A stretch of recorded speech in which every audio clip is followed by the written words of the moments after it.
ishlamaydi dema. Voy o'rtoq, tabriklayman, yangi mashina oldingmi? Yaxshiliklaringga haydagi. Mo'ykacha o'zing yuvib berar ekansan-da.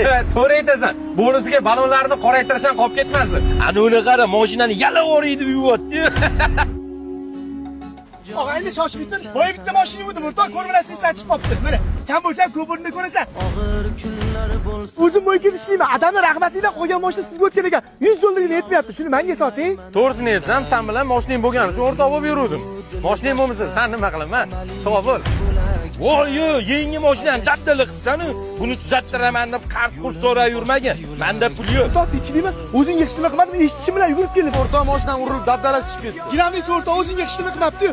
Men yaxshi niyatli yig'ib qo'ygan pulim bor edi. Shuni olib ishlab, kam bo'lsa ko'p o'rnini ko'rarsan. Bu pulni nimaga yig'ayotganingni bilaman. Ishlayman. Adamlar rahmatlilar qo'ygan mashina sizga o'tgan ekan. Buni menga nimaga beryapsan? Do'stimni boshiga ish tushib turganda menga mashina ta'tirib edi. Kambag'al mard bo'ladi. Boringga shukr. Men kim haqiqiy, kim soxtaligini sinovdim. Ko'ppa to'g'ri qilsan do'stim. Aynan bir vaziyatlarda erkak kishi o'zini cho'kayotgan kemadek ko'rsatish kerak. Nimaga deysam, atrofida kalamushlar yo'q bo'lishi-chi. Bo'pti o'rtoq, yaxshi aytib ol. Peki, omon qol. O'rtoq, adamlardan qo'ygan mashina nima qilyapti hech kim tegidi? Yodgorlik joyida chiroyli turadi. Lekin bitta gap, kambag'al rostdan ham mard bo'lar ekan. Yaxshi kunlaringga haydagin.